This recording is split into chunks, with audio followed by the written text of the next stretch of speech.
అరుణాచల్ ప్రదేశ్ వ్యవహారం, ఎన్ఎస్జీలో భారత్కు సభ్యత్వం దక్కకపోవడం, ఉమ్మడి పౌరస్మృతి ప్రతిపాదన వంటి అంశాల నేపథ్యంలో రేపటి నుంచి ప్రారంభం కానున్న పార్లమెంటు వర్షాకాల సమావేశాలు వాడీవేడిగా జరిగే అవకాశాలు కనిపిస్తున్నాయి.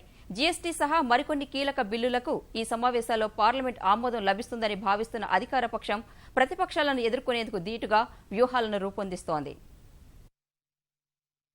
అరుణాచల్ ప్రదేశ్ రాజకీయ సంక్షోభంపై సుప్రీంకోర్టు తీర్పుతో ఉత్సాహంగా ఉన్న విపక్షం సోమవారం నుంచి ప్రారంభం కానున్న వర్షాకాల పార్లమెంట్ సమావేశాల్లో అధికార పక్షాన్ని ఇరుకును పెట్టాలని చూస్తోంది. అరుణాచల్ వ్యవహారంతో పాటు అణు సరఫరాదారుల బృందంతో భారత్కు సభ్యత్వం సాధించడంలో ఎన్డీఏ సర్కార్ వైఫల్యం, ఉమ్మడి పౌర స్మృతిని తీసుకొచ్చే ప్రతిపాదనపై న్యాయసంఘం నుంచి కేంద్రం నివేదిక కోరడం వంటి అంశాలు ఉభయ సభల్లో అధికార విపక్షాల మధ్య వాడీవేడీ చర్చకు దారితీసే అవకాశాలు కనిపిస్తున్నాయి. కీలకమైన వస్తు సేవల పన్ను బిల్లుకు ఈ సమావేశాల్లో ఎలాగైనా పార్లమెంటు ఆమోదం లభిస్తుందని కేంద్రం ఆశాభావంతో ఉంది. జీఎస్టీపై కాంగ్రెస్ పార్టీ మద్దతు కూడగట్టేందుకు ప్రభుత్వం ప్రయత్నిస్తోంది.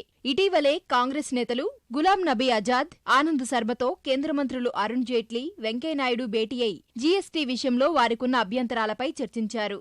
వస్తు సేవల పన్ను బిల్లుకు ఇప్పటికే లోక్సభ ఆమోదముద్ర వేయగా గత ఏడాది ఆగస్టు నుంచి రాజ్యసభ ఆమోదం కోసం ఇది ఎదురుచూస్తోంది. జీఎస్టీపై కాంగ్రెస్తో విభేదిస్తున్న కొన్ని ప్రాంతీయ పార్టీలు ఈ కీలకమైన ఆర్థిక సంస్కరణ విషయంలో కేంద్రానికి మద్దతునిచ్చేందుకు సిద్ధంగా ఉన్నాయి. అందుకే ఈసారి వస్తుసేవల పన్ను బిల్లుకు మోక్షం లభించడం ఖాయమని ప్రభుత్వం నమ్మకంతో ఉంది. అణు సరఫరాదారుల బృందంలో భారత్కు సభ్యత్వం లభించకపోవడాన్ని ఎన్డీఏ సర్కార్ వైఫల్యంగా అభివర్ణిస్తున్న విపక్షాలు ఈ అంశంపై పార్లమెంట్లో అధికార పక్షాన్ని ఇరుకును పెట్టాలని చూస్తున్నాయి. ఈ నేపథ్యంలో ఎన్ఎస్జీ అంశంతో పాటు ఇటీవల ప్రధాని విదేశీ పర్యటనల అంశంపై కూడా చర్చకు సిద్ధంగా ఉన్నట్లు ప్రభుత్వం స్పష్టం చేసింది.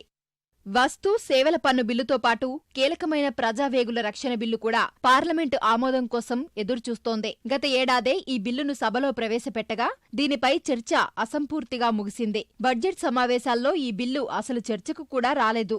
వినియోగదారుల రక్షణ బిల్లు, బినామీ లావాదేవీల నిషేధం బిల్లు వంటి వాటికి కూడా పార్లమెంటు ఆమోదం లభించాల్సింది.